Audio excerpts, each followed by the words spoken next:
everyone, and welcome back. Okay, let's just jump right into it. It's cold weather. I love me some cold weather. Now, I do live in South Louisiana, so cold weather here is like 5 minutes in the morning and maybe 5 or 10 minutes at night. So really not a lot of cold weather, but enough to pull out these comfies, because we actually are getting a little bit of cold weather this month, which is really early for us. So yeah, let's skip to the part where I stop talking about weather and start talking about our books. This month I read 21 books, and yeah, just jump right in. The first book I read, What's Not to Love. This is a married couple who's written like 5 or 6 books. As you can tell, I took the dust jacket off because I always do. It's a pretty thing. It's pretty basic. Let's see if I can remember what this is about, because I'm going to be straight. I feel like I was in a fugue state reading this. Not that it was terrible or anything. It's just like, anyways, freshman year, Allison and Ethan have competed in everything. Oh, this is a high school romance. Okay, so they're started as freshmen. They compete nonstop, like each other, but only in competition. They kind of sort of hate flirt. And then their senior year, he heavy flirts and it turns into a relationship. And of course there was an HEA and all of that jazz. But yeah, it was okay. Not horrible, not fantastic, you know. This thing just keeps every single time. The lighting is so off. Okay, that's so much better. Sorry, you guys. I don't know what goes on with this, but like every single time I sit here. Anyway, yeah, so this was okay. Not terrible, not great. They've had other better books. I think Time of Our Lives, which is like back here, I read and I gave it like a 3.5 or something. This one, 3.5 too. Like it's readable. It's a quick read. You know, you're not going to be upset, but you're also like not going to be jumping for joy. Next book is Luster. This won so many awards, you guys. On the back, there's like a list of awards that it won. Vanity Fair, Glamour, Boston Globe, Los Angeles Times. And I think it was written in like 2017, 2018. Oh, 2020. Well, you know. It is about Edie. She is straight struggling. She gets in a relationship with a married man.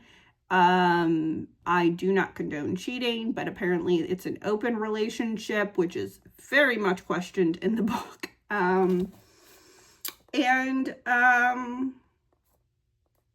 Yeah, just all the complications between the relationship between the man and the woman and the wife, and lots of inappropriate and questionable choices by the main girl.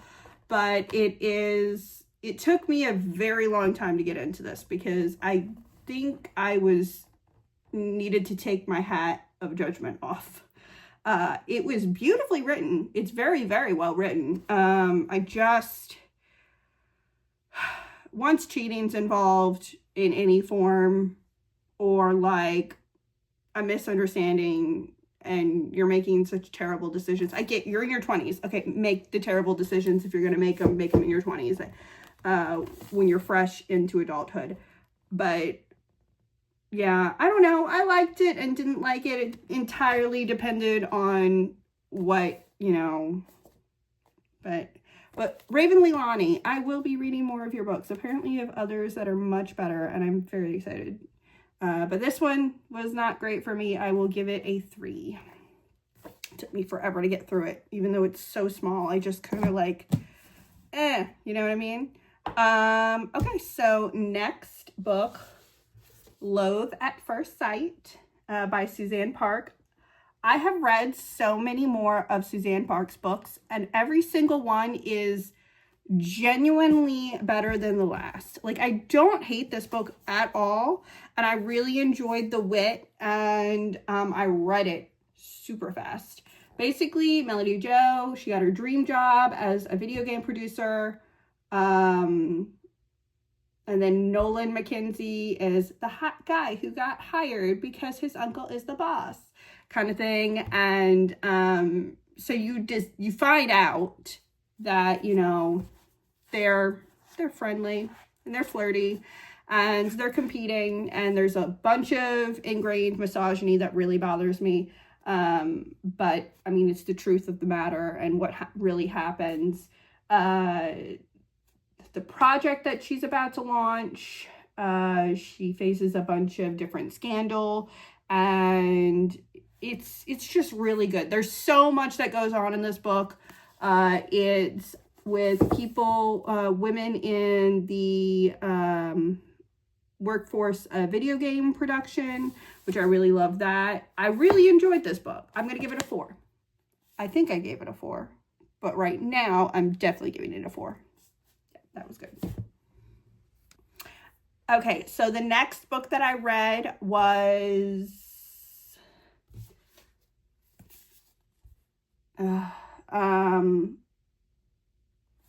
sorry guys, I blanked out for a second. I'm really tired, but I really wanted to show you all of the books because I got really excited about some of them. The Book Haters Book Club by Gretchen Anthony.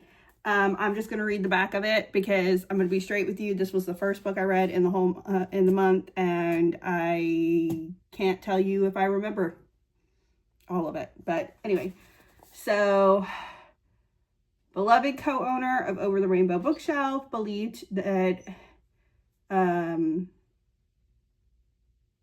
he passed away, and the other co-owner of the bookstore is Irma, and her daughters come back in town to help her run the bookshop.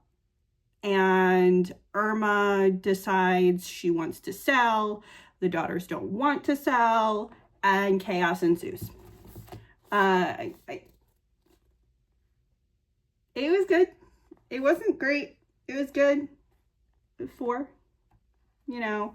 And I know that I remembered really enjoying certain chunks of it, and then like kind of being with other chunks, but it did keep me interested throughout the whole book. And yeah, I don't know, like 4. Like it's a good pickup read for a day with a nice tea, and you know, yeah, not terrible.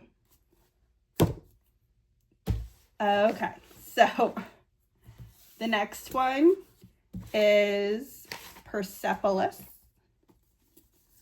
This is not a new book. Anyone who, you know, knows about the early 2000s, this is not technically a book. It is a graphic novel. But I read it in high school. I read it in college. I just felt like it was a repeat. I think everyone needs to read it if they don't understand Arab religion and studies.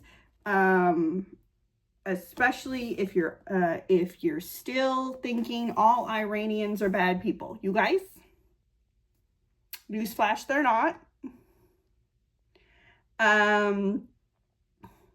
It's just so beautiful. It's such a good reread. It's a book that, like, when times of trouble start to happen and there's strife and there's struggles about religious beliefs, about cultural beliefs, about changes and differences, about regimes that should not be in control, wink, wink, hint, hint, that it's a good time to pull out all of your dystopian and nonfiction books, historical books. And this is one of the ones that I pull out every time that kind of stuff starts happening, because honestly, you know. Anyway, so she's a memoir. It's a memoir, graphic novel again, about a girl growing up in the revolutionary Iran. And it kind of provides like a glimpse into that way of life during that time frame, and just like how much of a struggle it was for them. And if you were on the right side of history, you had the rest of the world saying you were on the wrong side of history. And so there was a lot of fighting, a lot of strife. She gets moved around to different countries, and for her family to protect her. And she loses family members and friends. She really, it's about a coming to age in a really rough time. But I do think everybody should read it. Next, another Beth O'Leary, because everybody knows every once in a while I gotta read another Beth O'Leary every single time it comes out. This was phenomenal, you guys. I'm sorry, you can't see the title. Swept Away by Beth O'Leary. Okay, just reading the back. This is my 5. This is one of my 5s. So good. Okay, Zeke and Lexi thought it would just be a fun night. That's what they thought. Anyway, they had no intentions of seeing each other again. Zeke is only in town for a few days to buy back his late father's houseboat. Lexi has no time for dating when she needs to help take care of her best friend's daughter. Going back home with a stranger seems like a perfect escape from the problems, but a miscommunication in the dark, foggy night means no one tied the houseboat to a dock. And then so like the next morning they realize that they are miles and miles in water, and so much goodness happens. So much goodness. Anyway, you know what? I'm not even telling you everything else that happens in this, mostly because it'd be spoilers and it's a very short book, but it's such a good book and you should read it. And thank you, Beth O'Leary, for writing yet another phenomenal book. Anyway, yeah, go read it. 5 stars. Okay, the next 2 are kind of connecting stories. They're in their own universe. This is The On Fire Island and 7 Summer Weekends by Jane L. Rosen. I think it's Rosen. It might be Rawson. I'm not sure. I'm going to say Rosen. I will start with On Fire Island. So a book editor decides to go to and like take a vacation at her Fire Island cottage. Her name's Julia. Sorry, I should have said that. And she is reading and she ends up finding out something about her husband. And you know what? I'm just going to read the back because good Lord, if I can summarize this one. There's so much. Hey, look, it matches my lips. Gotta love it when you match a book. Anyway, so she's a book editor. Julia Morse lived and breathed stories. Whether taking her pen to a manuscript or curled up with a book at her beloved Fire Island cottage, her imagination alight with a good tale, she could anticipate practically any ending. The ending she never imagined was her own. So she died.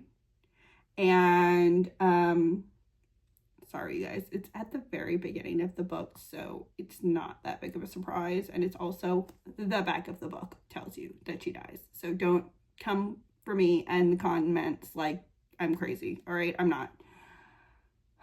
So it's about Ben and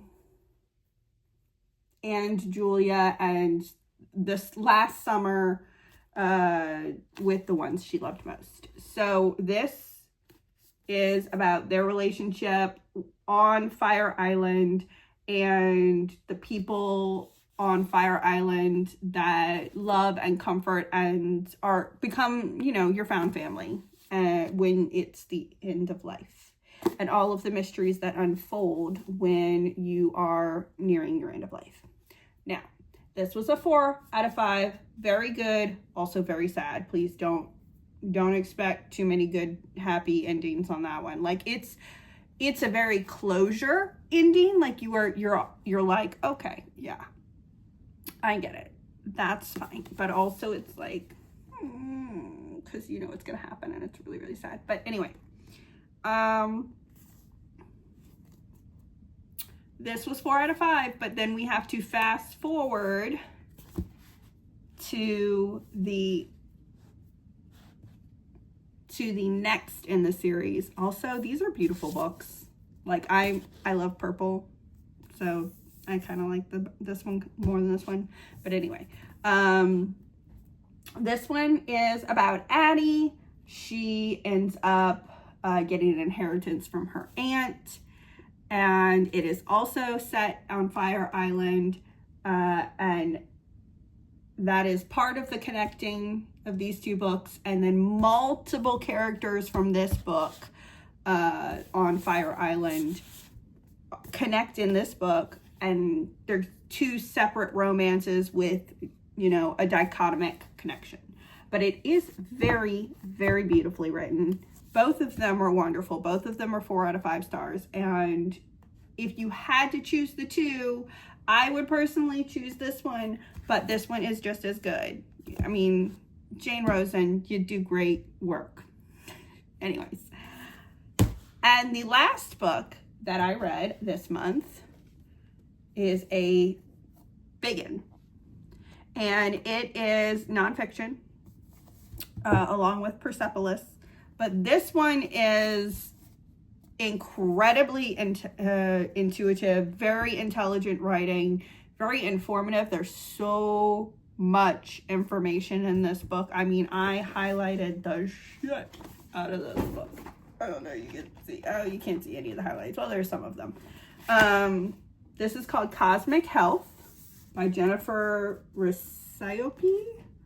I don't think I'm saying her name right. I'm so sorry. I'm really bad at pronunciation of names. Okay, again, South Louisiana, we don't pronounce anything right. But anyway, it's mixing horoscopes and astrology with different things like psychology and integrative wellness, alternative medications, alternative wellness. It was very, very, very interesting. I highlighted a bunch of different things in here. It literally starts with charting yourself with your date, time, and place of your birthday. And you have to know those 3 things. You can get your charts online, or you can learn to chart yourself through this specifically. It is broken up in the 4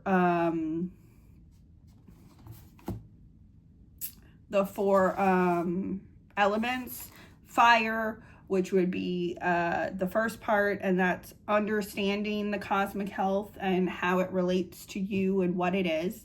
And then there was earth, and that's embracing cyclical living, lunar cycles and solar cycles. And then air, which is your moon sign, your sun sign, your rising sign, like learning self-nature, learning about who you are, learning why you're awesome, because everybody's awesome in their own way, unless you're a Nazi or a neo-Nazi or a fascist or a racist.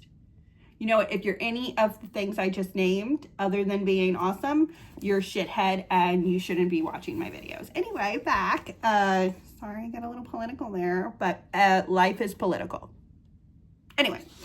And then water, which is the 4th part, and that is like wisdom of your life and how to go about it. And then there's like a few other chapters in the back with how to integrate like